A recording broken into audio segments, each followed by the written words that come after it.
In the quiet hours of the night, when the mind drifts gently between wakefulness and rest, there is a story that has traveled across centuries, whispered from one generation to the next.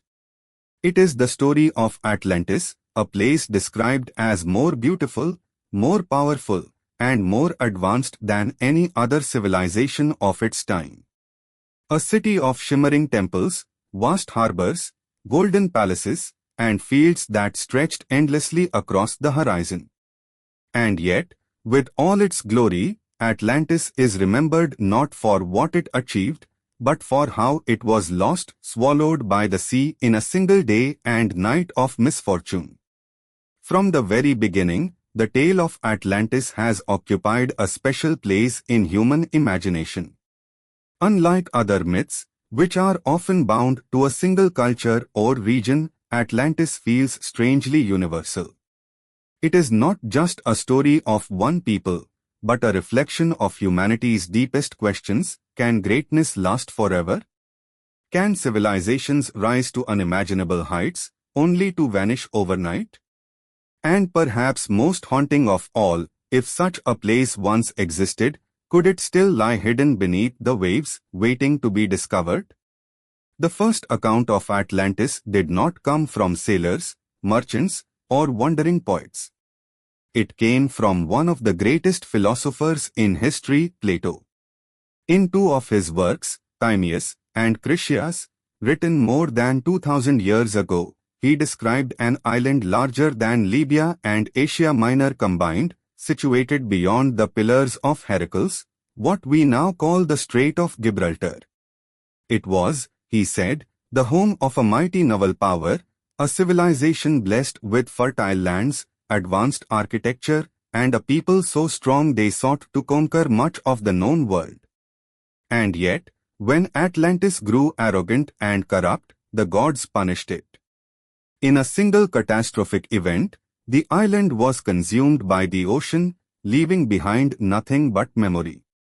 For some, Plato's story was meant only as a parable, a moral lesson about the dangers of pride and the fragility of human achievement.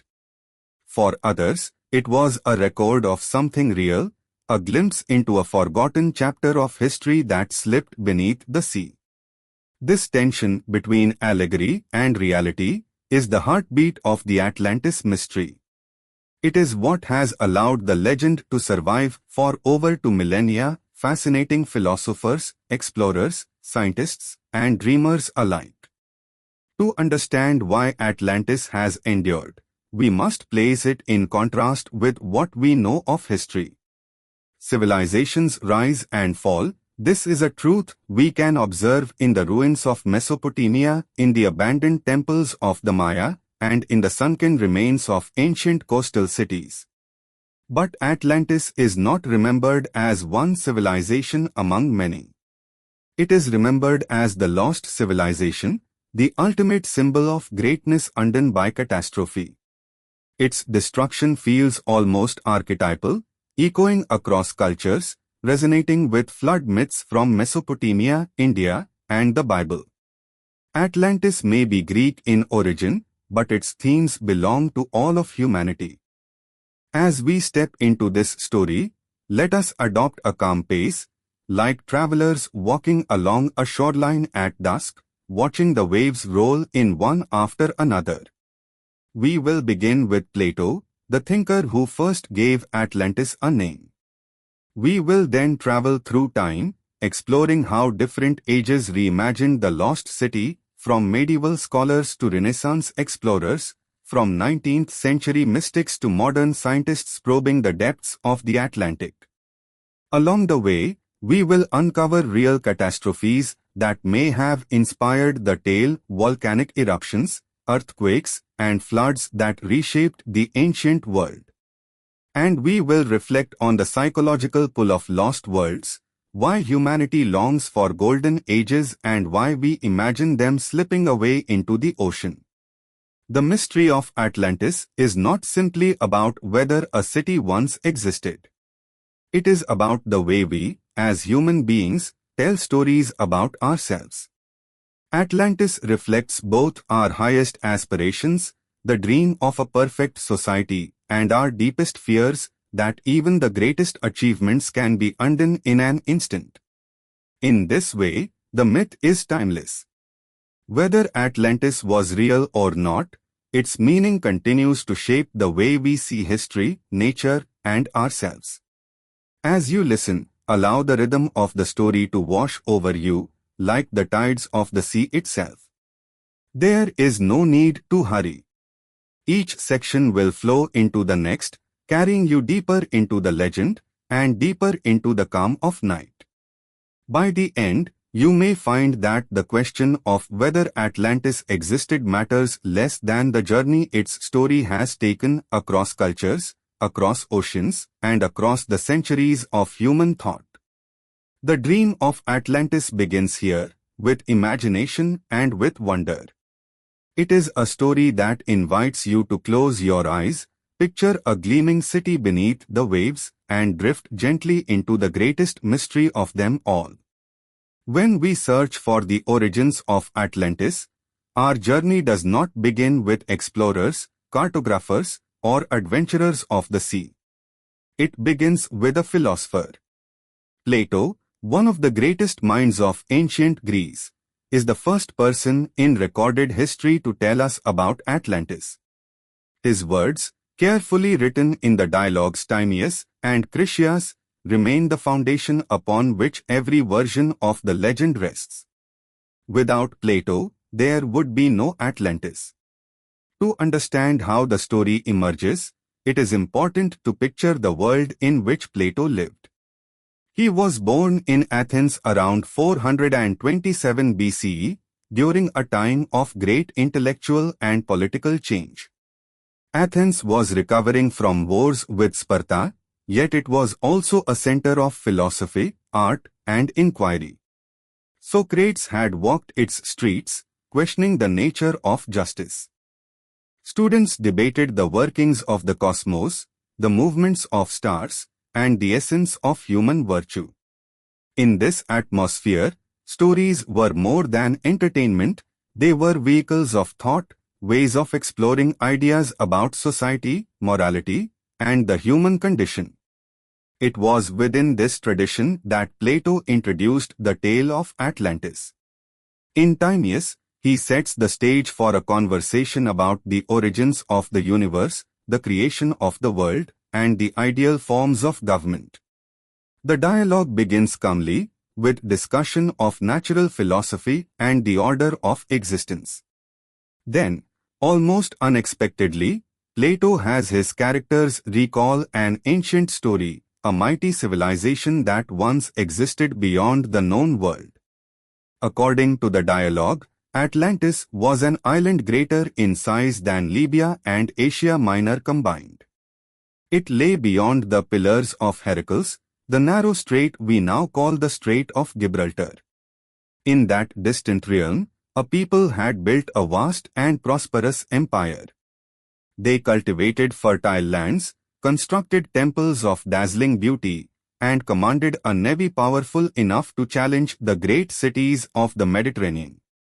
Their capital, Plato writes, was a marvel of concentric rings of land and sea, connected by bridges and guarded by towers. In the center stood a magnificent temple to the god Poseidon, gleaming with precious metals, its walls decorated with orichalcum, a mysterious metal said to shine like fire. The story continues in Critias, where Plato offers even more detail.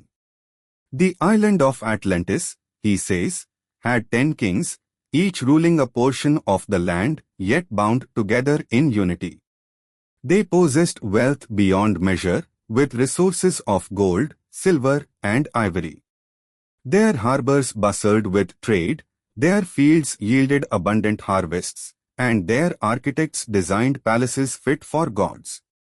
It was, in every sense, a picture of abundance, prosperity, and harmony. Yet, as with many of Plato's stories, perfection does not last. In time, the Atlanteans grew ambitious. Their wealth and power led them away from virtue.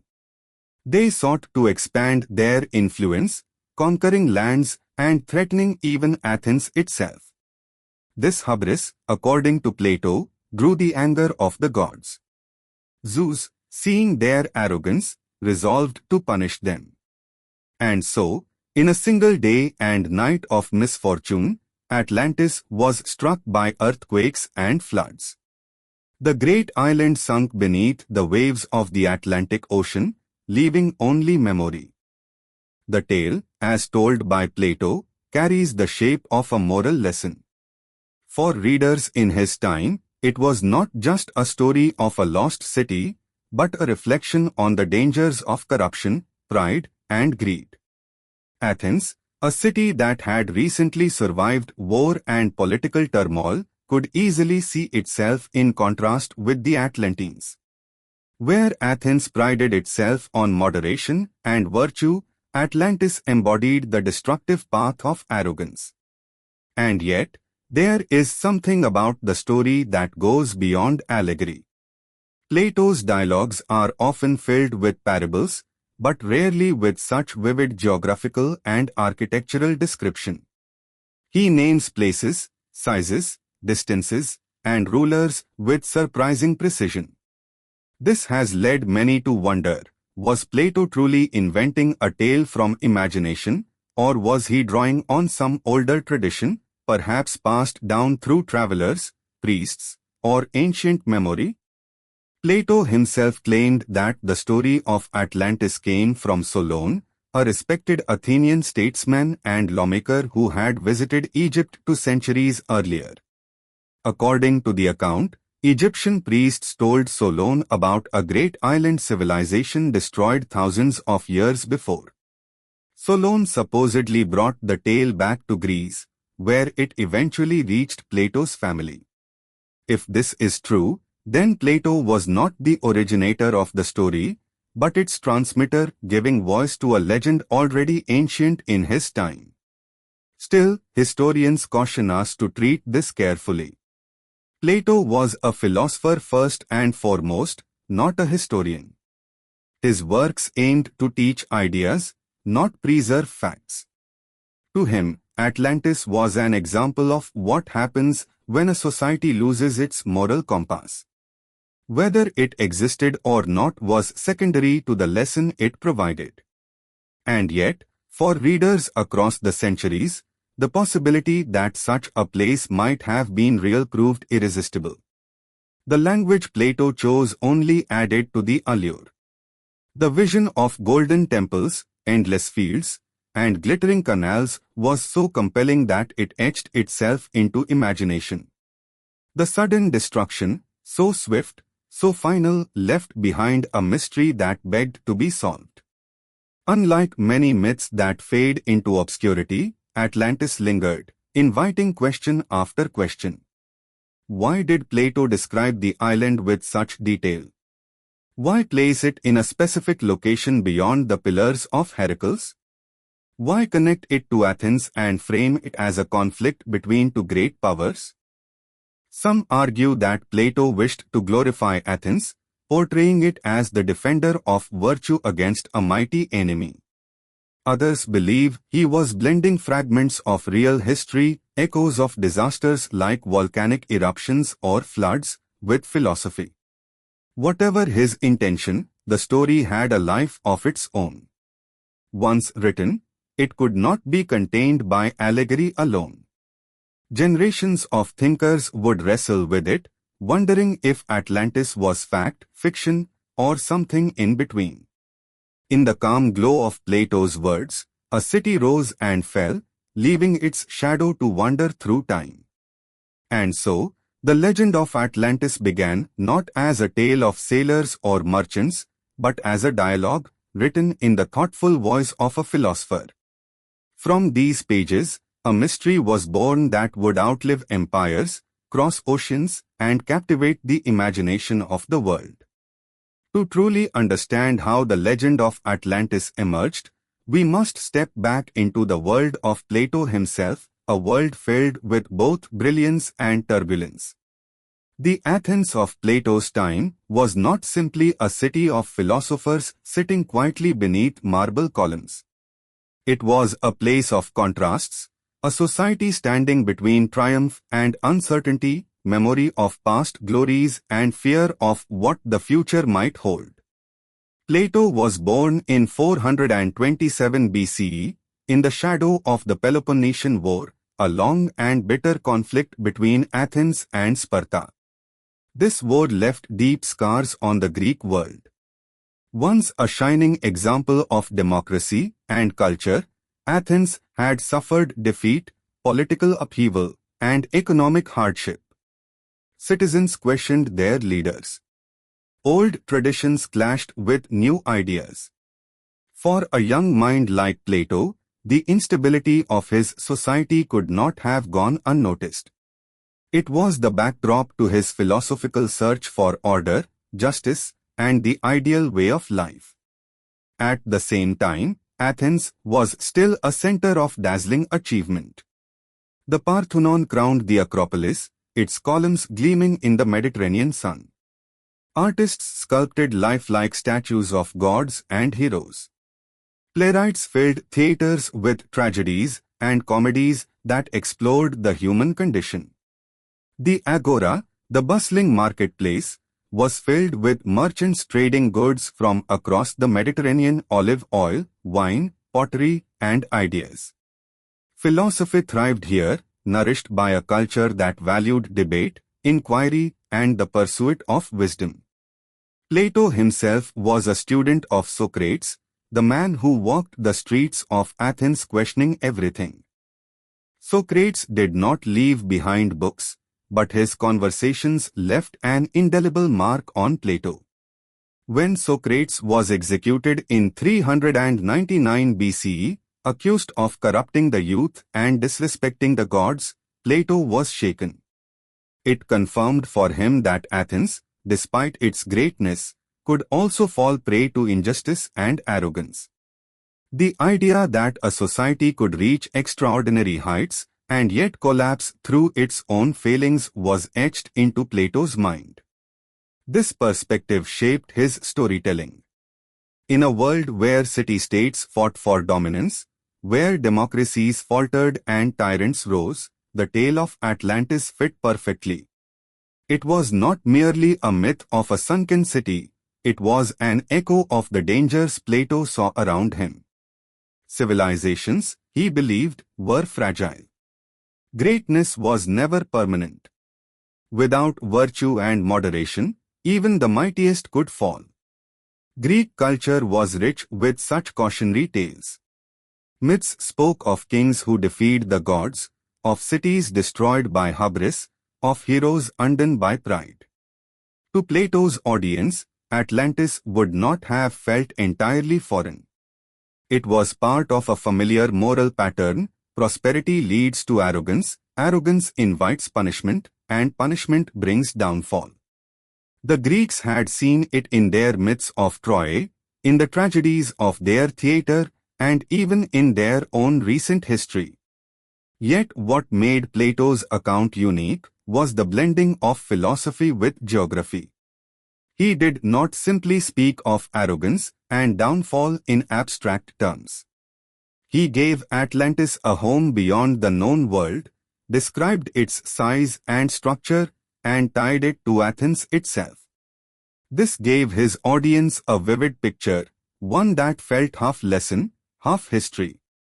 For a culture fascinated by exploration and knowledge, this combination was irresistible. The Greeks of Plato's time were no strangers to stories of distant lands. Sailors ventured across the Mediterranean, bringing back tales of strange peoples and unfamiliar coasts. To imagine an island beyond the Pillars of Heracles, beyond the edge of the known sea, was to imagine the very boundary between the world they knew and the world of the unknown. Atlantis was placed at the edge of mystery, just far enough away to inspire wonder, yet close enough to feel possible. Plato's Athens was also engaged in its own struggle with power. The city prided itself on its democracy, yet it had tried to expand its empire, often clashing with rivals like Sparta. The tension between virtue and ambition was not just a theme in Plato's works, it was the lived reality of his fellow citizens. When he described Atlantis as a civilization that grew arrogant and sought to dominate others, Athenians could easily see reflections of their own society's temptations. And when he described Atlantis sinking beneath the sea as punishment for its corruption, the warning would have been clear: greatness without virtue cannot endure. But there was another layer to Plato's world, one that shaped his imagination as much as politics and philosophy did. The ancient Greeks lived with nature's unpredictability. Earthquakes shook their cities. Volcanic eruptions darkened their skies. Storms and floods reshaped their coasts. For them, the idea of an island suddenly swallowed by the sea was not far-fetched. It was a possibility woven into the fabric of their lives. Plato's audience had likely heard stories of disasters from sailors and travelers, tales of lands consumed by fire or water. In their minds, the destruction of Atlantis would not have seemed impossible. In this way, the world of Plato's time offered the perfect soil for the legend to take root. A society reflecting on its own fragility, surrounded by myths of downfall, aware of the violence of nature, and curious about lands beyond the horizon, all of these threads came together in Plato's dialogues. The result was a story that carried both meaning and mystery, philosophy and wonder. To us, reading across more than 2,000 years, Atlantis appears like a dream, a shimmering city glimpsed through the haze of time. But to Plato's contemporaries, it was also a mirror. It reflected their own struggles, their hopes for virtue, and their fears of decline. It was a way of asking timeless questions: what makes a society strong? What leads to its downfall? Can humans ever resist the temptations of power and greed? Plato's world may have been very different from ours, yet these questions remain familiar. Civilizations still rise and fall. Societies still wrestle with ambition, pride, and the search for justice. This is perhaps why Atlantis continues to resonate. It was born in a time of uncertainty, crafted by a philosopher who sought answers in stories, and carried forward by generations who found in it a lesson for their own age. And so, the world of Plato's time gave us more than a backdrop. It gave us the atmosphere in which Atlantis could be both believable and symbolic, both history and parable. It gave us the stage upon which a city of dreams could rise and vanish, leaving behind not ruins, but words powerful enough to keep us wondering, even today. The story of Atlantis, as told by Plato, speaks of a mighty civilization swallowed by the sea in a single day and night of misfortune. To some, this may sound like pure allegory, a cautionary tale meant only to warn against arrogance. Yet, throughout history, real catastrophes have left scars upon the earth and upon human memory. Earthquakes, floods, volcanic eruptions, and shifting seas have reshaped civilizations again and again. It is in these echoes of real disasters that many have searched for the seeds of Atlantis. One of the most compelling parallels lies in the eruption of Terra, the volcanic island we now call Santorini. Around 1600 BCE, long before Plato lived, this island in the Aegean Sea erupted with a force so great that it tore the island apart. Entire towns were buried in ash. Tidal waves swept across the surrounding seas, devastating nearby coasts. Many scholars believe that this eruption contributed to the decline of the Minoan civilization, a culture known for its advanced art, architecture, and maritime trade. The Minoans had flourished on Crete and surrounding islands, building palaces filled with frescoes, managing complex trade networks, and worshipping in sacred shrines. Yet, after Terra erupted, their world was shaken. Though not destroyed overnight, their civilization never fully recovered. For those who hear of Atlantis, the connection is tempting.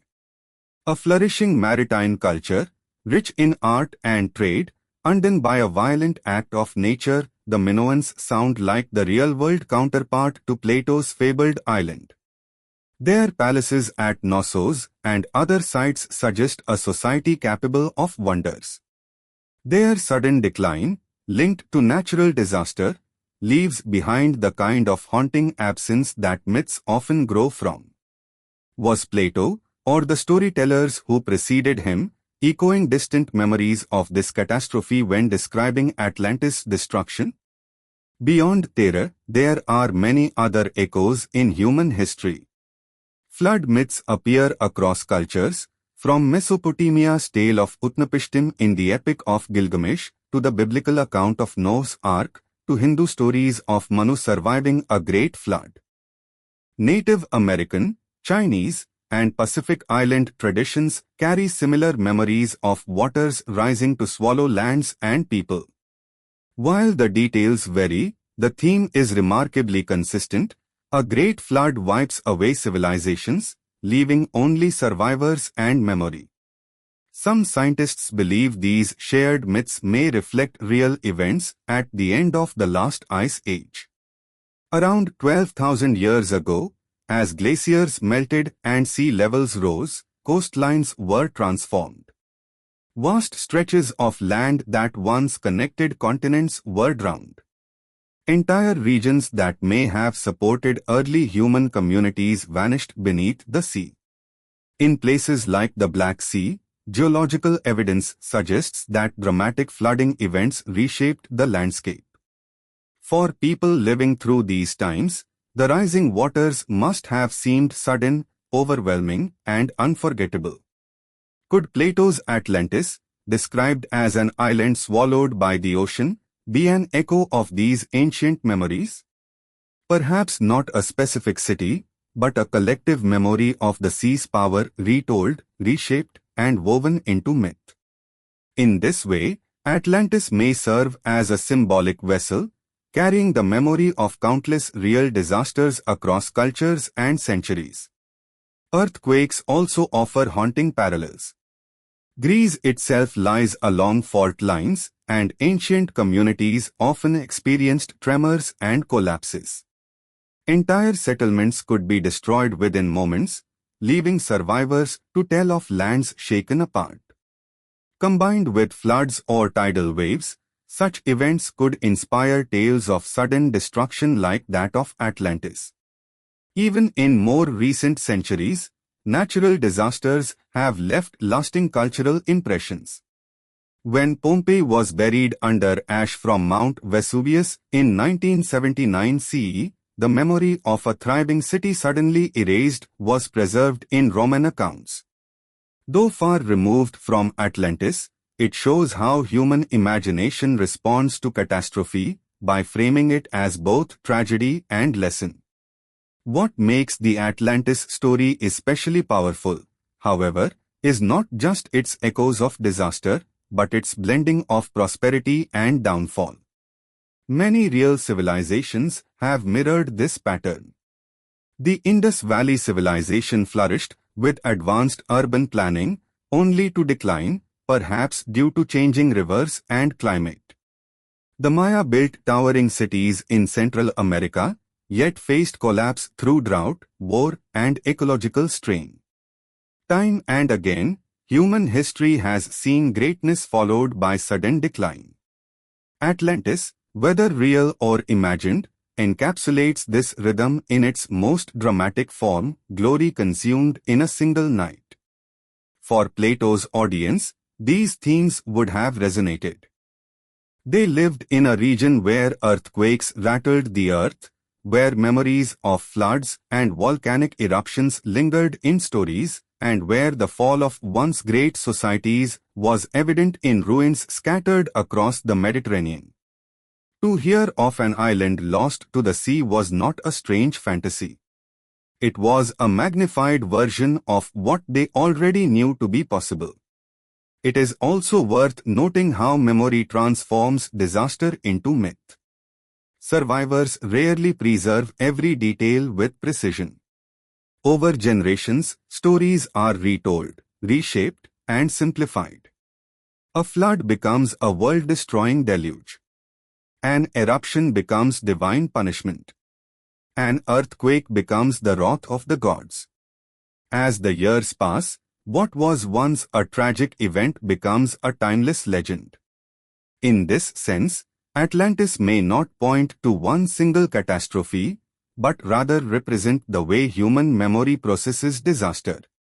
It is the symbol of every city lost, every culture undone, every sudden reminder that nature holds power over humanity. Modern science has given us tools Plato could not have imagined: geology, seafloor mapping, archaeology, and radiocarbon dating. With these, researchers have traced the rise and fall of ancient cultures, the shifting of coastlines, and the marks of natural disasters. While none of these has confirmed Atlantis as a real place, they have revealed countless examples of lost settlements beneath seas and rivers. From submerged temples of India's coast to ruins beneath the Mediterranean, the ocean has indeed swallowed parts of human history. Each discovery reminds us that the line between myth and memory is not always sharp. And so, when we listen to Plato's tale of a city lost in a single night, we hear not only philosophy, but also echoes of real catastrophes. We hear the eruption of terror, the floods of ancient Mesopotamia, the rising seas of the Ice Age, the trembling earth of Greece, and the countless other disasters that have humbled civilizations.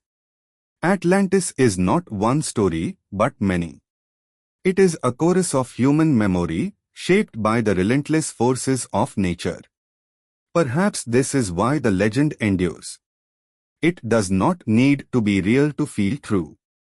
Every ruin, every sunken shore, every myth of flood and fire reminds us that what was built can be undone.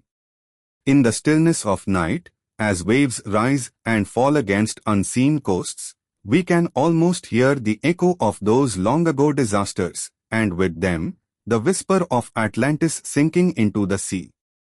For many centuries after Plato's time, the tale of Atlantis lingered quietly in the background of European thought. The Middle Ages, dominated by faith, tradition, and the preservation of ancient texts, did not forget the story, but it remained more of a curiosity than a central obsession. Yet even in this quieter period, the legend did not disappear. It waited patiently, carried forward by scholars who copied Plato's works, and by travelers and philosophers who preserved fragments of classical wisdom. In the flickering candlelight of monasteries, Plato's words survived, ready to be rediscovered when the world was prepared to imagine once more. During the medieval period, knowledge of the ancient world filtered into Europe through many channels. Christian scholars studied Plato, not as a geographer or historian, but as a thinker whose ideas could be aligned with theological lessons. To them, Atlantis was not necessarily a real place, but a symbol. A society punished for its arrogance sounded very much like the biblical theme of the flood, humanity's sins washed away in a great deluge. In this way, Atlantis quietly merged with older traditions of divine judgment and cosmic renewal. But medieval Europe was not a culture of exploration. Seas were seen as dangerous, boundaries rather than gateways. The Atlantic Ocean itself was sometimes called the Sea of Darkness, thought to stretch endlessly westward into mystery. Few sailors ventured far beyond the familiar coasts. To them, the notion of a vast island beyond the Pillars of Heracles was less a destination than a reminder of how small and fragile the known world seemed. Still, the legend of Atlantis never quite disappeared. In the Islamic Golden Age, scholars preserved and translated Greek texts, including Plato's dialogues. Through Arabic and later Latin translations, Plato's works returned to Europe during the later Middle Ages. The seeds of Atlantis were thus preserved in a wider intellectual tradition, waiting for a more curious, more adventurous age to bring them to the surface once again. That moment arrived with the Renaissance. Beginning in the 14th and 15th centuries, Europe experienced a rebirth of learning, art, and exploration. Ancient texts were studied with renewed intensity. Scholars sought to recover lost knowledge, and explorers set sail into seas once feared. In this new atmosphere, Plato's account of Atlantis gained fresh life. Suddenly, the idea of a great island beyond the Atlantic did not seem so distant. With ships crossing further westward, and with the discovery of unknown coasts, the story resonated in ways it never had before. Thinkers of the Renaissance were not content with allegory alone. They were fascinated by the possibility that Atlantis might have been real. Some connected it with lands across the Atlantic, the Caribbean islands, the Americas, even distant shores that explorers had only begun to map. To them, Plato's words were not just philosophy, but perhaps geography disguised as story. Could it be that Plato had preserved, through Egyptian sources, a memory of lands that Europeans were only now rediscovering?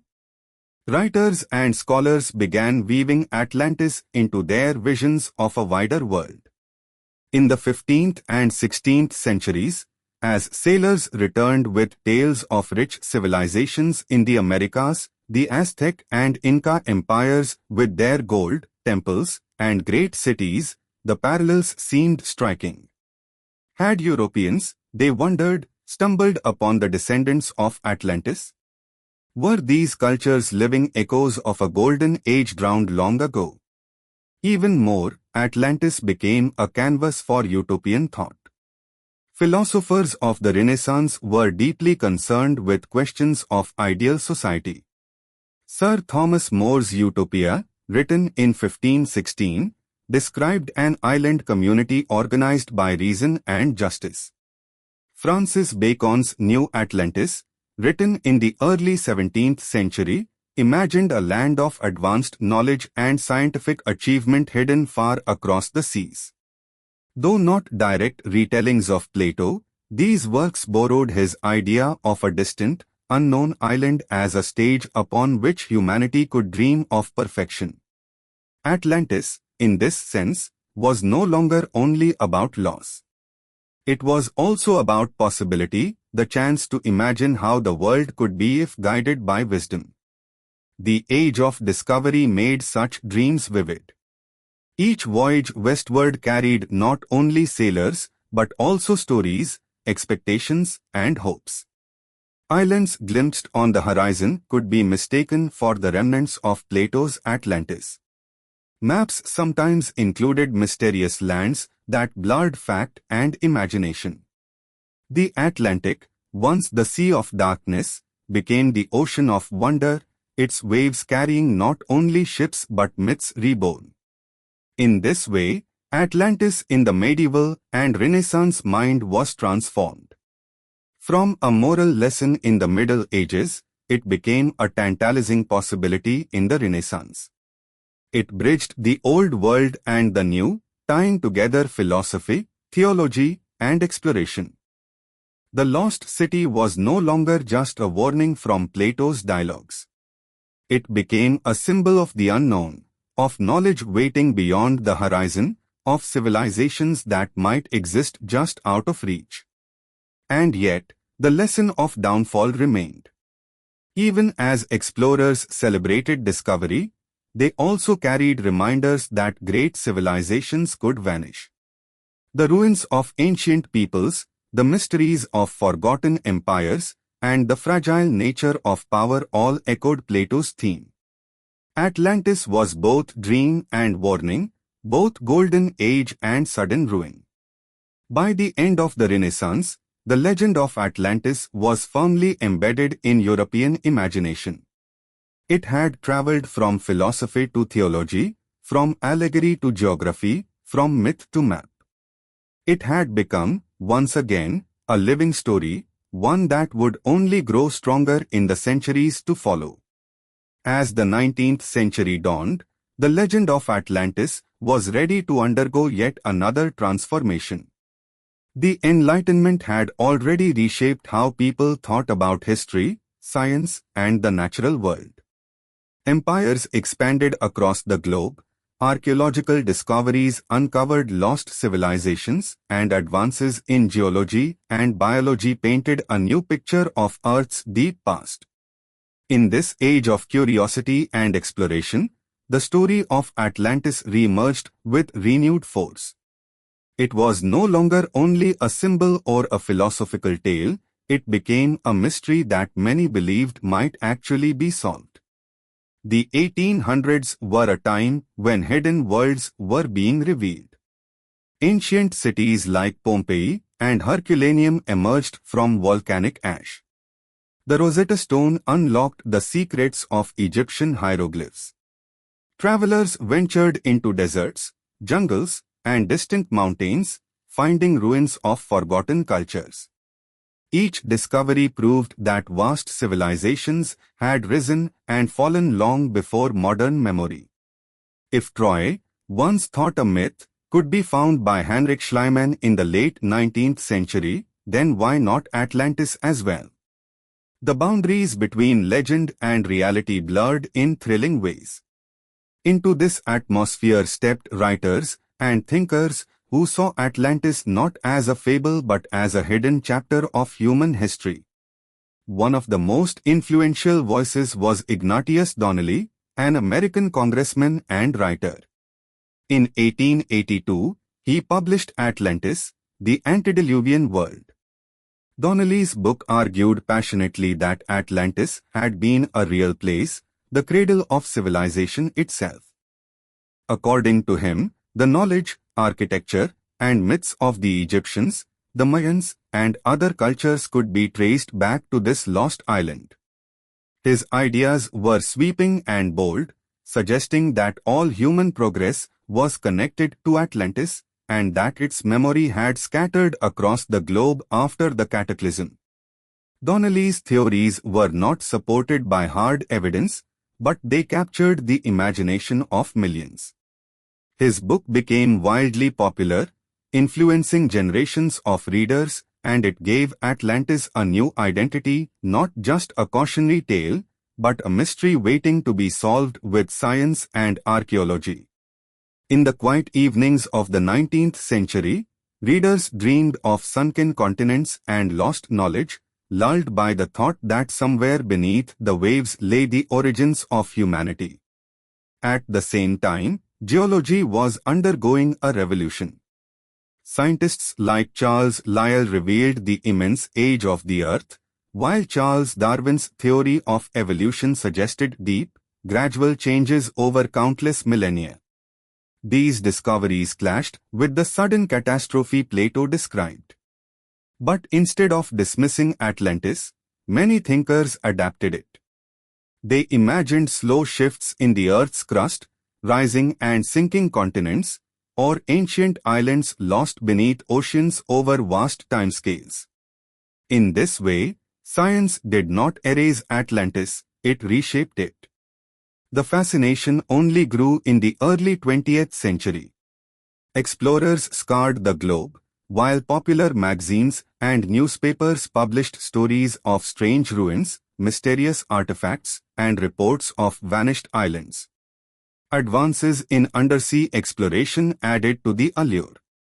As divers reached deeper waters and as submarines became more sophisticated, the dream of physically finding Atlantis seemed closer than ever. Even the age of spiritualism and the occult embraced Atlantis. Theosophists, such as Helena Blavatsky, wove Atlantis into their visions of ancient wisdom and mystical evolution. They spoke of Atlanteans as a spiritually advanced race whose downfall mirrored humanity's constant struggle between enlightenment and pride. In the tranquil parlors of the early 20th century, as people gathered to hear readings and seances, Atlantis became a symbol of hidden wisdom, a reminder that great knowledge could be lost and perhaps rediscovered through spiritual means. The legend of Atlantis also resonated strongly in literature. Writers of adventure and science fiction saw in it the perfect stage for imagination. Jules Verne, who took readers 20,000 leagues under the sea, inspired visions of submerged worlds. Later, writers like H.P. Lovecraft connected Atlantis with cosmic horror, while others crafted romantic tales of civilizations still thriving beneath the ocean. These stories allowed readers to drift into other worlds, carried by language that blended myth, science, and dream. By the mid-20th century, Atlantis was firmly entrenched in popular culture. It appeared in comic books, films, and radio dramas. Some portrayed it as a technological marvel, an advanced society with machines and knowledge far beyond the modern world. Others imagined it as a lush paradise, filled with temples, gardens, and mystery. Whether futuristic or ancient, it served as a mirror of human hopes and fears, the dream of progress, the warning of hubris, the longing for a world beyond the ordinary. Yet even as imagination soared, scientists continued to search more carefully. Expeditions studied the Mediterranean seabed, explored the islands of the Azores, and scanned the Atlantic floor. None revealed definitive proof of Plato's island, but each wave of investigation renewed public interest. The ocean itself, vast and silent, became part of the story. Its depth and darkness seemed to whisper of secrets long hidden.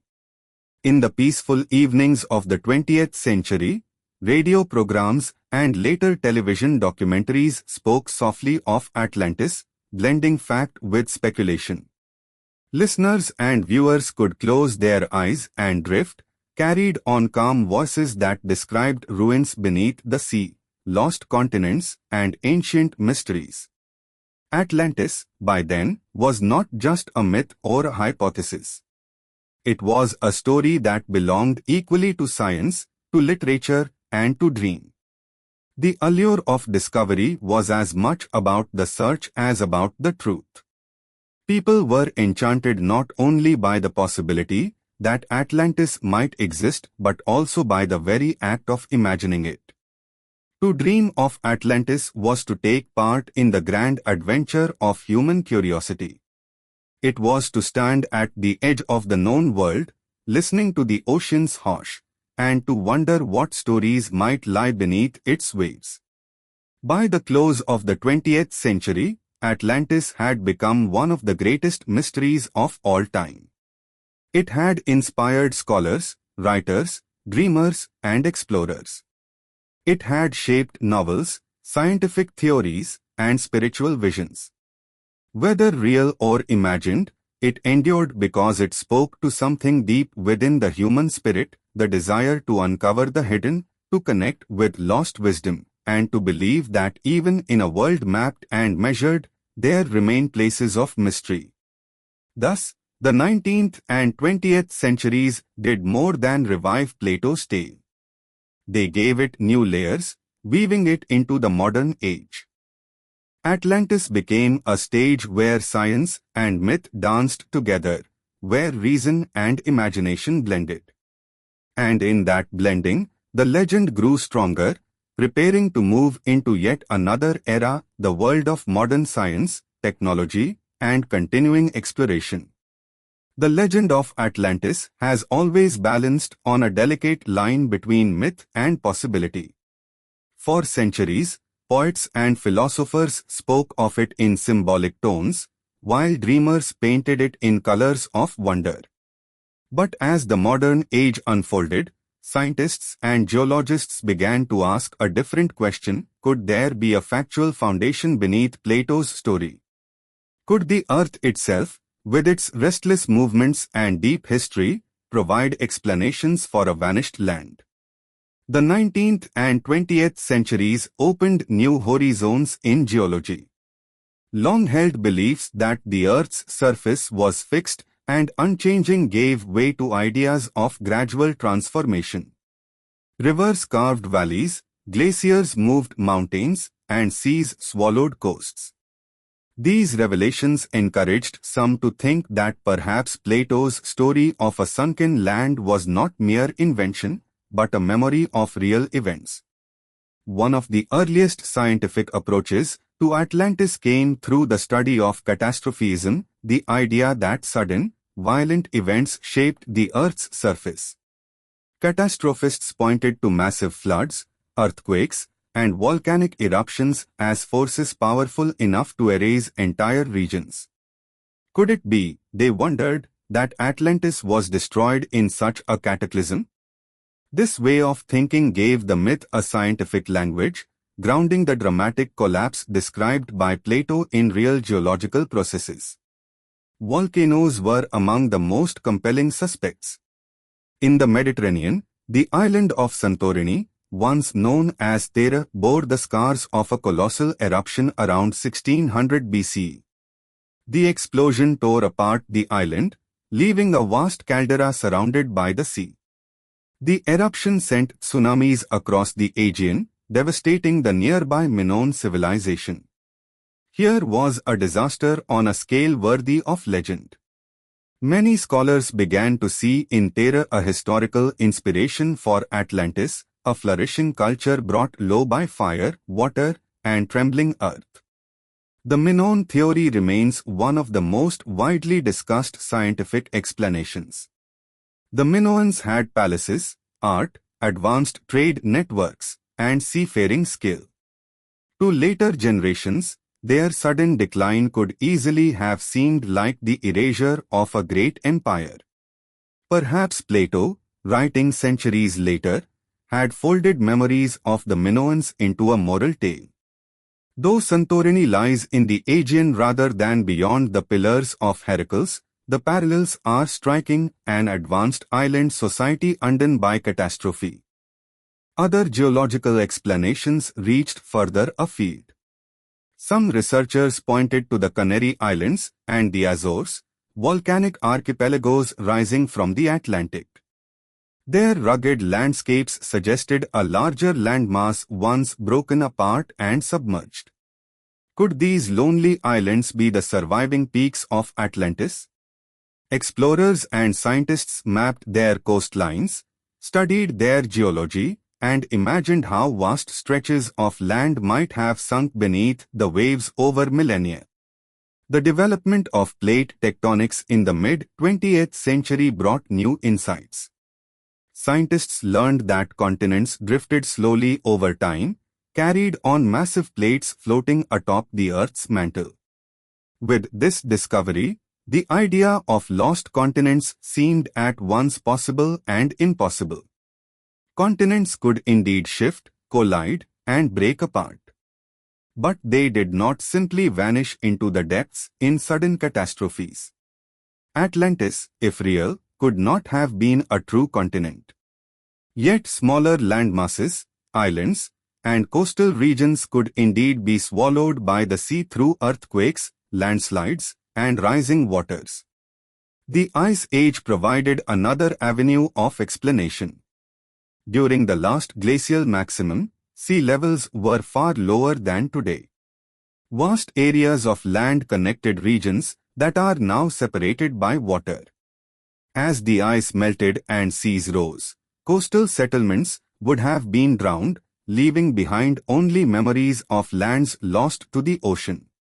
Atlantis, some argued, might have been such a place, not a grand empire, but a smaller society whose destruction by rising waters echoed through oral traditions until Plato preserved it in writing. Oceanography deepened the mystery further. As technology advanced, Scientists mapped the ocean floor with increasing precision. They discovered vast mountain ranges beneath the waves, deep trenches, and features that hinted at a restless geological past. The mid-Atlantic ridge, stretching like a spine across the ocean, inspired speculation. Some wondered whether Atlantis might once have stood along this ridge before earthquakes and volcanic activity tore it apart. While science pointed to tectonic processes rather than sudden destruction, the imagery of hidden mountains beneath the sea gave fuel to the imagination. Throughout the 20th century, expeditions searched the seas for physical evidence. Sonar scans, deep-sea dives, and geological surveys promised glimpses of hidden worlds. Now and then, stories emerged of walls, roads, or pyramids glimpsed on the ocean floor. Most of these were natural formations, shaped by lava or erosion, yet each tale reignited public fascination. The ocean, with its vastness and mystery, became almost a character in the story, silent, concealing, and enigmatic. Some scientists suggested that Atlantis might not have been one place at all, but rather a composite memory of multiple disasters. The eruption of terror, the flooding of coastal lands after the Ice Age, and the submergence of smaller islands could have woven together into a single narrative of loss. Plato, drawing from older traditions, may have condensed these threads into his moral tale of hubris and downfall. Others, however, argued that Atlantis was purely allegory. They pointed out that Plato introduced it within philosophical dialogues, not historical texts, and that his purpose was to illustrate the dangers of arrogance and the superiority of his ideal city, Athens. From this view, searching for Atlantis in the earth's crust was like searching for the city of Ounce. Yet even these skeptics acknowledged that myths often contain echoes of reality, and that stories of floods and lost lands exist in many cultures around the world. In the calm of scientific debate, one truth remains clear: the earth is a place of ceaseless change. Continents drift, volcanoes erupt, seas rise, and civilizations fall. Whether or not Atlantis existed as Plato described, the geological record tells countless stories of lands swallowed by the ocean and peoples displaced by natural forces. The story of Atlantis, then, can be seen as humanity's way of giving voice to the earth's restless power, a way of imagining in myth what science later reveals in stone and water. Thus, scientific theories and geological explanations do not close the mystery of Atlantis. Instead, they deepen it. They remind us that the world we walk upon is fragile, and that beneath calm seas lie the ruins of countless forgotten shores. In quiet moments, as waves lap against coasts, one can imagine the echoes of those vanished lands. Atlantis may or may not have been real, but the earth itself has always held stories of creation, destruction, and rebirth. And in those stories, we find the same lesson Plato sought to teach, that no empire, no land, no civilization can escape the forces of time and nature. When we think of Atlantis, it is easy to picture the moment of its destruction, waves rising, earth trembling, and a great city vanishing beneath the sea. But to truly understand the fascination of this lost world, one must imagine not only how it ended, but also how it once lived. Behind the myth lies a vision of daily life, the rhythm of ordinary people, the pulse of a flourishing society, and the quiet details that make a civilization feel alive. Plato described Atlantis as a vast island with rich soil, abundant resources, and a climate that supported both agriculture and luxury.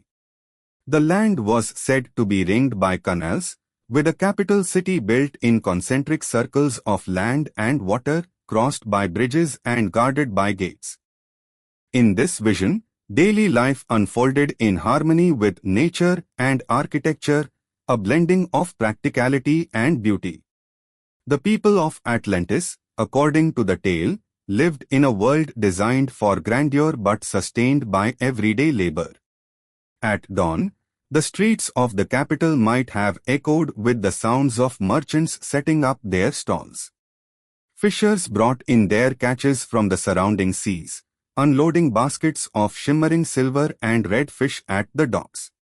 Farmers arrived from the countryside, their carts laden with fruits, grains, and vegetables grown in the fertile plains.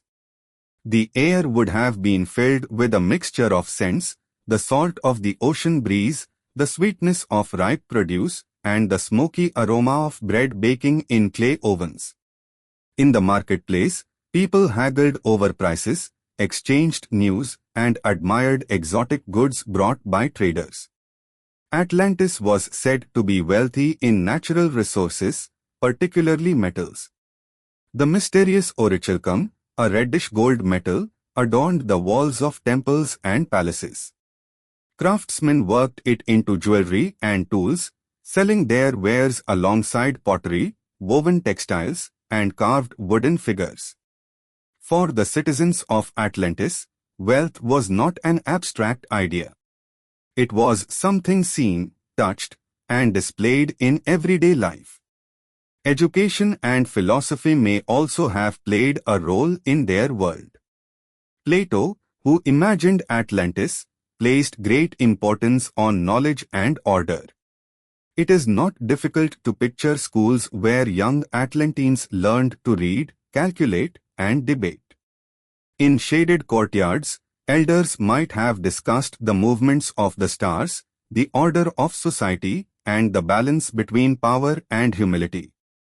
Such lessons echoed Plato's deeper message that wisdom must guide strength, lest arrogance bring downfall.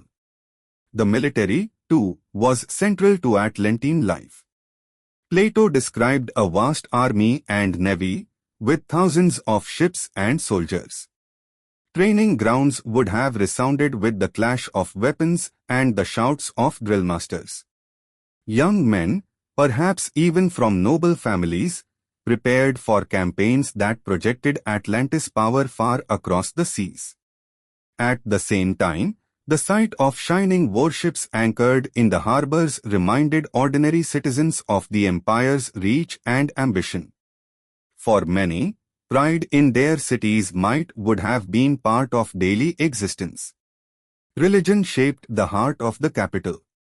At its center stood a great temple to Poseidon, god of the sea, father of the Atlantean kings.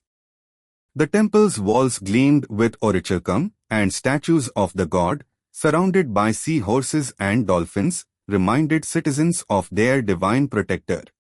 Priests tended fires, offered sacrifices, and led processions on holy days.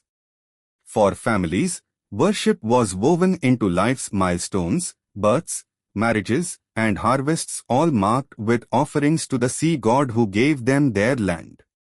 Homes of Atlantis likely varied by class. Nobles and rulers might have lived in grand villas, adorned with mosaics and columns, overlooking gardens filled with fountains and exotic plants. Common citizens, on the other hand, dwelled in simpler houses clustered along narrow lanes. Yet even these homes reflected the wealth of the land: clay pots filled with grain, woven mats, and sturdy wooden furniture crafted from local resources. In the evenings, families might have gathered around oil lamps, sharing meals of bread, fish, olives, and fruit, while storytellers passed down legends of the gods and heroes. Entertainment also shaped the city's rhythm. Amphitheaters could have echoed with music, dance, and plays performed before large audiences. Perhaps athletes competed in contests of strength and speed, much as in other ancient cultures. Festivals brought the people together, their nights illuminated by torches and filled with laughter, song, and the sound of flutes and drums. Life in Atlantis, for all its grandeur, was also about moments of joy and community, the same threads that weave every human society. Yet beneath the splendor, Plato's tale carried a warning. As Atlantis grew powerful, it also grew arrogant. Daily life may have reflected this shift. Nobles pursued luxury, adorning themselves with jewels and fine robes. Banquets became extravagant, with tables groaning under the weight of delicacies. Politicians and kings may have turned from service to ambition, from humility to pride.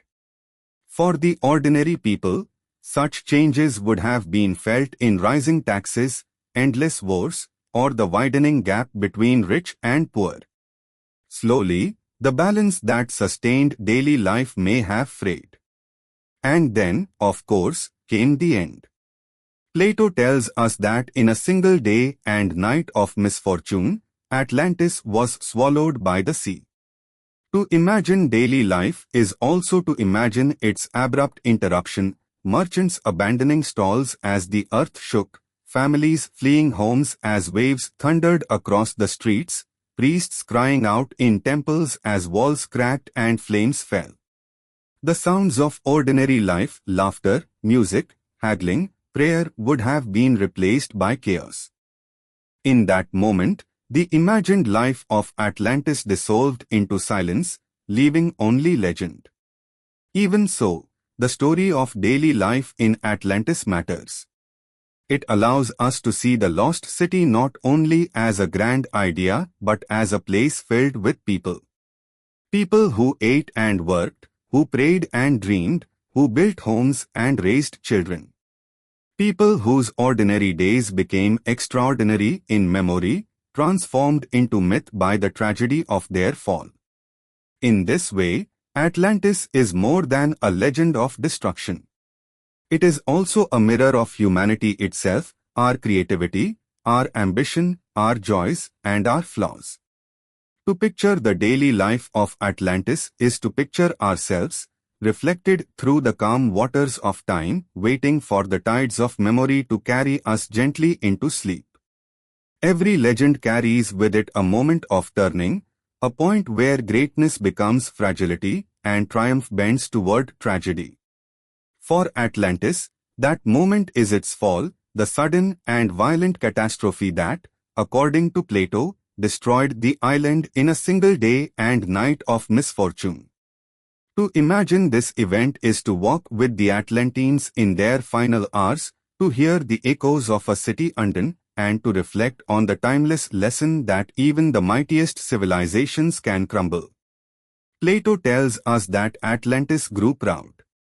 Its kings, once noble and just, turned to greed and ambition. The empire stretched outward, hungering for more land and power.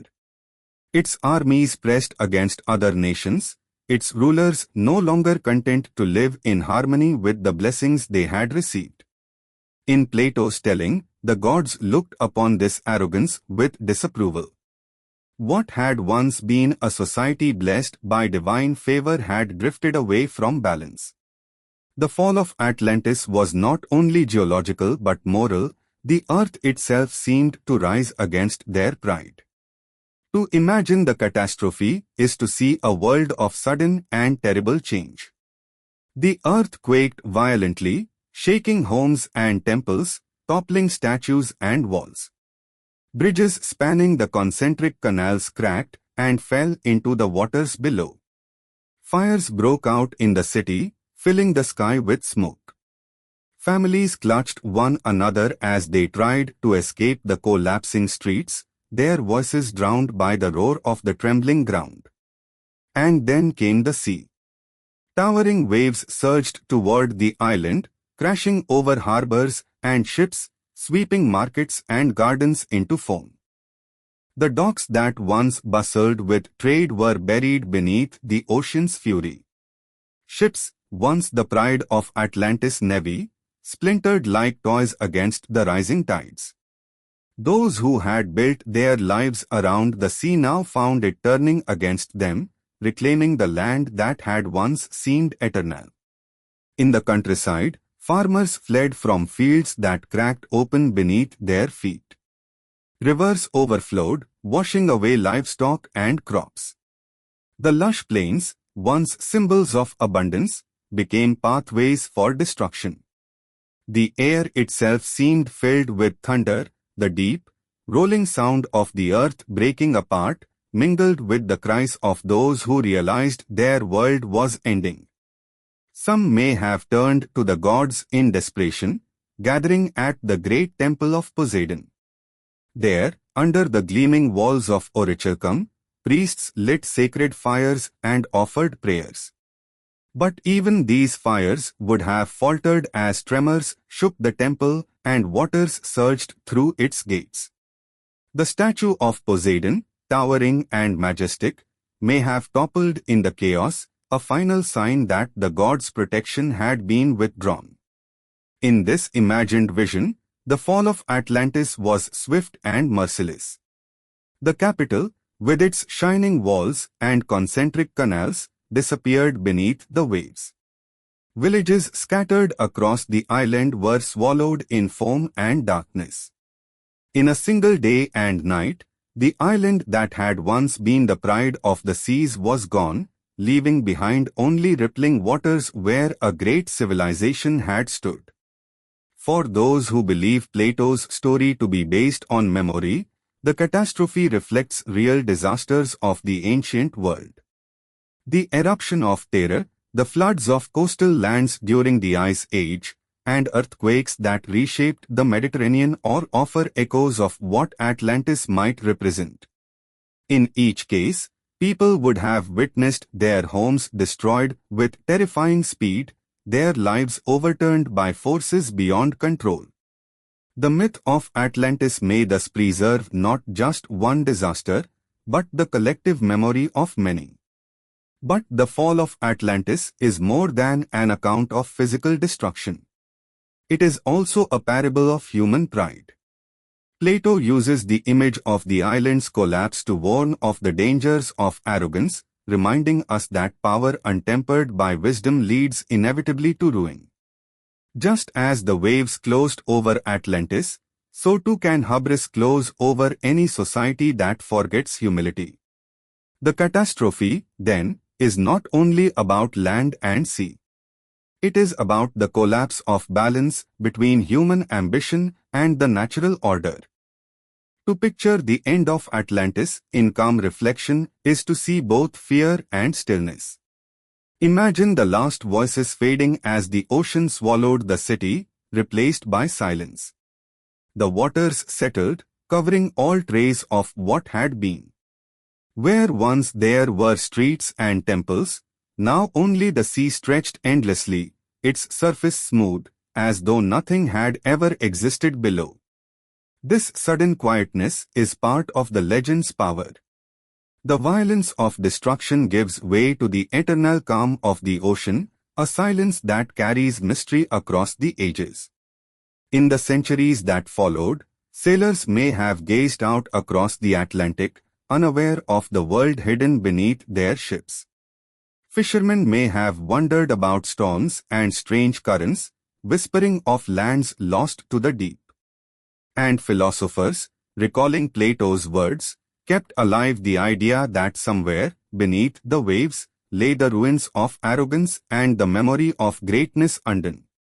For the listener drifting into sleep, the fall of Atlantis is both a warning and a lullaby. It speaks of the fragility of human achievement, the inevitability of change, and the vastness of time that swallows all things. And yet, in its quiet conclusion, as the sea returns to stillness, there is also peace. The story reminds us that even after the greatest turmoil, silence returns and the world continues its endless rhythm.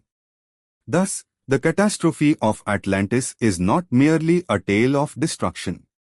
It is the closing chapter of a civilization's story, the point where ambition meets its limit and where nature reclaims what was built. It is an image carried forward through centuries, an island gone, but never forgotten. And in that memory lies the enduring mystery, the gentle whisper that keeps Atlantis alive in imagination long after its final night. The fall of Atlantis did not end with the ocean swallowing its shores. Instead, it marked the beginning of a new journey, one carried not by ships or armies, but by words, imagination, and storytelling. Over the centuries, Atlantis transformed from a vanished island into a legend that lived across cultures, inspiring writers, poets, and dreamers. From Plato's careful philosophy to modern novels and films, the lost city became a canvas onto which humanity painted its hopes, fears, and endless curiosity.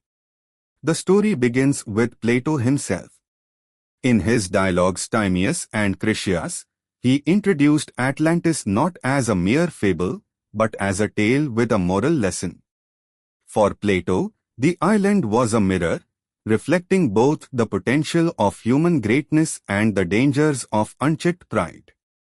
His words planted the first seed of mystery, one that would continue to grow long after his time.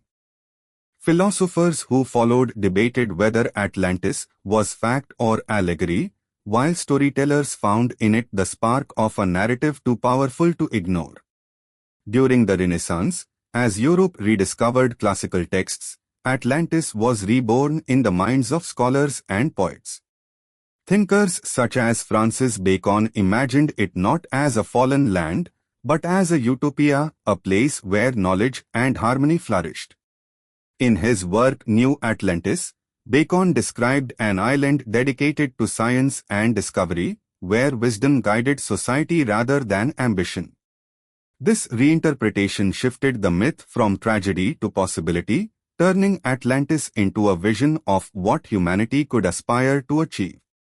As exploration expanded in the 15th and 16th centuries, the idea of lost lands carried a special allure.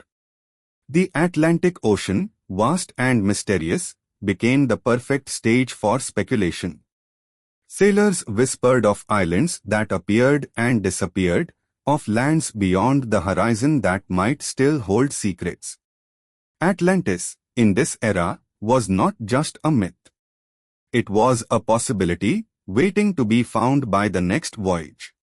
Maps were drawn with empty spaces marked by hints of wonder, and some believed Atlantis might lie just beyond the edges of the known world.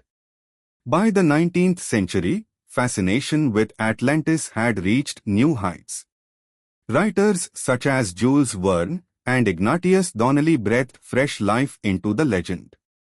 Donnelly's book Atlantis, The Antediluvian World argued that the lost island was not a fable, but the origin of many civilizations. According to him, Atlantis explained similarities between cultures separated by oceans, from pyramids in Egypt to temples in the Americas. Though his theories lacked scientific grounding, they captured imaginations and gave rise to new waves of speculation. In literature, Atlantis became more than a place. It became a symbol of mystery itself. Writers wove stories of advanced technologies, hidden knowledge, and civilizations more powerful than our own. Poets described it in wistful tones, as a dream just out of reach, a reminder of how easily greatness can vanish. In each telling, the island changed, reflecting the hopes and fears of the age in which it was imagined. The 20th century carried Atlantis into yet another realm, popular culture. Films, novels, and even comic books embraced the legend, blending science fiction with fantasy. Atlantis appeared as a kingdom beneath the waves, ruled by powerful figures such as Aquaman in the world of superheroes. In movies, it was reimagined as a city of crystal domes, advanced machines, and societies untouched by time. Sometimes it was a utopia, a paradise preserved under the sea. At other times, it was portrayed as a cautionary tale of arrogance and destruction, a city that could never escape its own downfall. What made Atlantis so enduring in culture was its flexibility. It could be a story of warning or of wonder, of loss or of discovery. It could be used to question human ambition, to celebrate curiosity, or to imagine futures beyond our present limits. Like a mirror, it reflected whatever themes each generation found most pressing. For those in times of war, Atlantis represented destruction. For those in times of exploration, it became a symbol of discovery. And for dreamers, it became a reminder that the world still held mysteries waiting to be uncovered. Even today, Atlantis remains a central theme in storytelling. Novels explore its imagined history, documentaries search for its ruins, and games allow players to wander its streets in virtual form. The legend has traveled across languages and mediums, never losing its appeal. Each retelling adds another layer, another interpretation, ensuring that the island remains alive in the imagination of millions. But perhaps the most fascinating part of Atlantis in literature and culture is the way it straddles the line between truth and dream. Unlike purely fictional cities, Atlantis was presented by Plato as something real. This grounding in ancient philosophy gives every story that follows a sense of possibility. Maybe, just maybe, beneath the waves or buried under sands, there lies a trace of what once was. This tension between history and myth is what allows Atlantis to remain both believable and fantastic, a place that lives forever in between. As you listen to these echoes of Atlantis through time, the rhythm of storytelling itself becomes part of the legend. From Plato's calm lessons to Renaissance visions, from Donnelly's bold theories to Hollywood's shimmering cities, Atlantis flows like water into every form it touches. It is a myth that has no fixed shape, no final ending. Instead, it drifts through history, changing with each new dreamer who takes it up. For the listener seeking rest, this cultural journey offers both comfort and wonder. Comfort, in knowing that stories endure across centuries, carrying voices from long ago into the present. And wonder, in realizing that even a tale born thousands of years ago can still spark curiosity and imagination today. Atlantis in literature and culture is more than a lost city, it is proof of humanity's deep desire to connect, to dream, and to seek meaning beyond what can be seen. As the waves of imagination continue to roll through time, Atlantis remains on the horizon, never fully reached, never fully lost.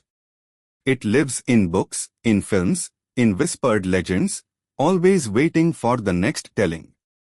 And so, as we close this chapter, the island drifts once more into the calm seas of thought, where it will rest until the next voice calls it forth again. As the legend of Atlantis drifted across centuries, it did not remain only in the realm of philosophy or literature. With the rise of modern science, exploration, and archaeology, people began to ask whether the story might be more than a myth. Could there truly have been a great civilization swallowed by the sea? And if so, where might it have been? These questions fueled centuries of expeditions, theories, and investigations, each one carried forward by a mix of curiosity and determination. The first wave of serious speculation came in the 19th century, a time when archaeology was beginning to uncover the ruins of long-lost cities. Places once thought to be mythical, like Troy, were revealed through careful digging. If Troy could rise from legend to reality, then why not Atlantis? This possibility encouraged explorers and scholars to search for evidence in coastlines, islands, and beneath the waves. One of the most famous early voices was Ignatius Donnelly. His book Atlantis, The Antediluvian World, argued that the island was real and had been the source of all major civilizations. He believed that similarities in architecture, myths, and symbols across distant lands pointed back to a single origin. Though modern archaeology does not support his claims, Donnelly's ideas captured the public imagination and gave momentum to a growing belief that Atlantis might one day be found. In the 20th century, expeditions took on a more scientific form. Marine archaeologists, geologists, and oceanographers began studying the ocean floor with new tools. Sonar mapping revealed mountains and plateaus hidden beneath the waves.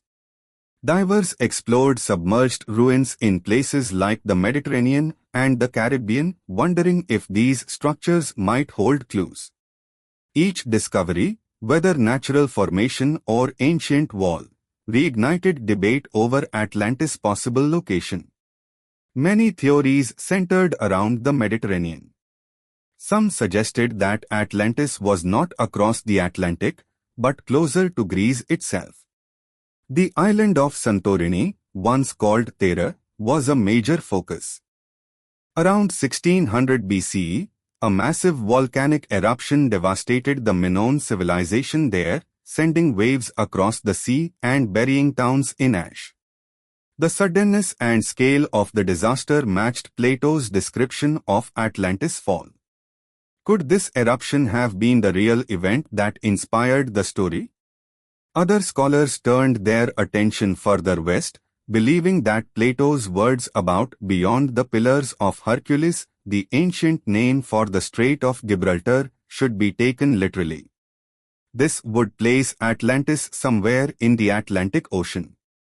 The Azores, a group of islands in the mid-Atlantic, became a popular candidate. Rising dramatically from deep waters, they seemed like the peaks of a once larger landmass now submerged. Explorers studied their geography and folklore, searching for signs of ancient habitation. Still others looked to the Americas. The idea that Atlantis might have been connected to the civilizations of Central or South America gained popularity in the 19th and early 20th centuries. Some argued that the Maya or the Inca were descendants of Atlanteans, carrying knowledge across the seas. While these ideas lack evidence, they show how the legend of Atlantis often became a bridge linking distant cultures through imagination. In recent decades, technology has allowed for even more detailed searches. Satellite imaging, undersea drones, and advanced sonar mapping have revealed landscapes never before seen by human eyes.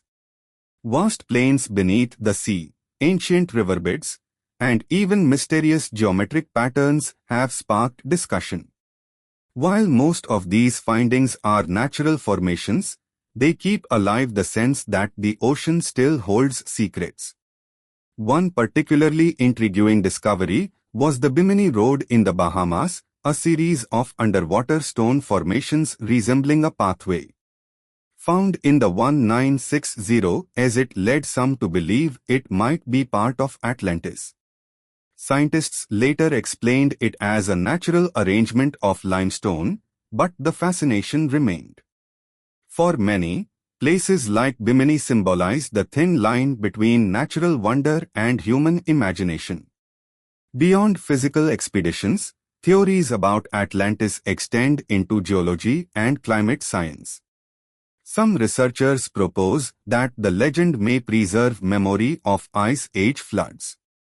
As glaciers melted and sea levels rose around 10,000 years ago, vast areas of coastal land disappeared beneath the sea. Communities living there would have witnessed dramatic changes, fertile plains turned to seabeds, villages swallowed by rising waters. Such events could easily give rise to stories of sunken lands passed down through generations. Another theory ties Atlantis to catastrophic earthquakes and tsunamis.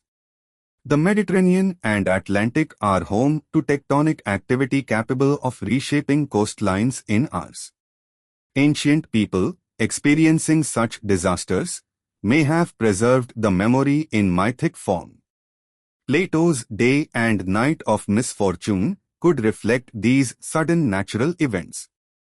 Despite centuries of searching, no definitive evidence of Atlantis has been found. Archaeologists stress that the story may have always been allegorical, a lesson rather than a record. And yet, the absence of proof has not diminished the fascination. Instead, it has kept the mystery alive, inviting each generation to look again at the sea and wonder.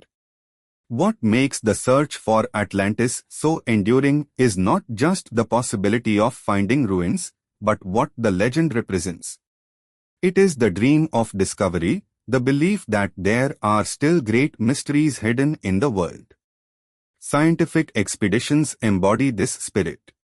Even when results point away from Atlantis, they uncover new knowledge about our oceans, our history, and our planet's changing face. In this way, the search itself becomes valuable, regardless of the outcome. For the listener, drifting into calm reflection, these expeditions remind us of humanity's dual nature, grounded in science, yet drawn to mystery. On one side, sonar scans and geological studies bring precision. On the other, stories of lost cities keep imagination alive. Atlantis sits at the intersection, a place where fact and myth meet. Whether or not it ever existed, the effort to seek it shows our deep desire to connect with the past and to find meaning in the vast unknown. As the waves continue their eternal motion, the search for Atlantis remains unfinished. Divers descend into deep blue silence, satellites sweep across ocean floors, and scholars debate Plato's words. The legend is not solved, but neither is it forgotten. It rests, like a shadow beneath the sea, waiting for the next explorer to look closer. And perhaps that is its true power, not to be found, but to keep us always searching, always wondering, always dreaming. The story of Atlantis is not one tale, but many. It is philosophy and parable, myth and memory, science and speculation, all woven into a single thread that has stretched across thousands of years. From Plato's first words in Timaeus and Critias, the legend has traveled through time like a vessel on endless seas, carrying with it the questions and dreams of every generation. We began with a shining city, a place of canals and temples, of golden statues and fertile fields. Atlantis, in its prime, was imagined as a marvel of order and abundance, a place where human ingenuity flourished under divine blessing. And yet, like so many stories of greatness, it carried within it the seeds of its own fall. Pride, ambition, and imbalance turned fortune into fragility. In a single night of disaster, the city slipped beneath the waves, leaving only memory in its place. Through centuries, that memory has never been still. Writers and poets reshaped it, explorers and scientists searched for it, dreamers and storytellers passed it on. Each telling added another layer, another possibility. Was it a true island swallowed by the sea? A memory of natural disasters retold through myth? Or a warning carefully crafted by Plato to remind us of the dangers of arrogance? No answer has silenced the mystery, and perhaps none ever will. And that may be the truest power of Atlantis. For unlike other lost cities, it is not tied to one shore or one set of ruins. Instead, it floats freely across imagination, appearing wherever wonder is needed. Sometimes it lies in the Mediterranean, linked to volcanic terror. Sometimes it rests in the Atlantic, near the Azores or the Bahamas. At other times, it appears across the world, connected to cultures separated by oceans. Atlantis does not exist in one place, but in every place touched by curiosity. Science has searched with patience. Sonar has mapped the depths of the seas, satellites have scanned coastlines, and divers have explored submerged ruins. None has found Atlantis, and yet all have uncovered knowledge about the shifting of oceans, the rise and fall of civilizations, the fragility of human settlements before the forces of nature. In this way, the search itself has value, reminding us of the deep connection between story and discovery. For those who listen in quiet reflection, Atlantis also offers a lesson beyond history. It reminds us that every civilization, no matter how great, is part of the cycle of time. Cities rise, flourish, and one day fall. What remains are the echoes in stone, in memory, and in story. The Atlanteans, whether real or imagined, live on in these echoes, carried forward not in ruins, but in words. There is comfort in this thought. For even as waves erase the walls of cities, stories endure.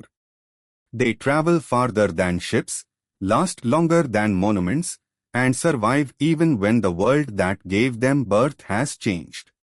Atlantis may never be found on a map, but it exists wherever its tale is told, in libraries and classrooms, in the voices of storytellers, and in the quiet moments before sleep, when imagination drifts freely.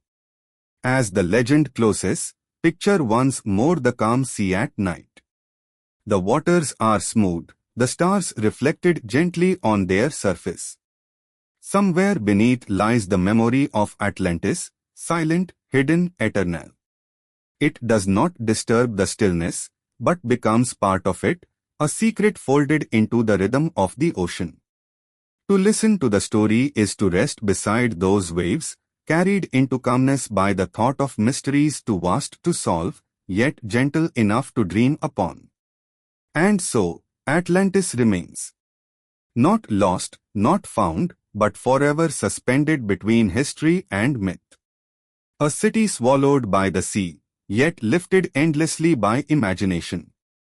Its story, told again and again, reminds us of the balance between greatness and humility, between ambition and harmony, between what is known and what will always remain unknown. As you drift deeper into rest, let the image of Atlantis settle quietly in your mind. Let it be not a place of fear or ruin, but of wonder, a reminder that even in silence, even in absence, beauty endures. The city beneath the waves is not gone.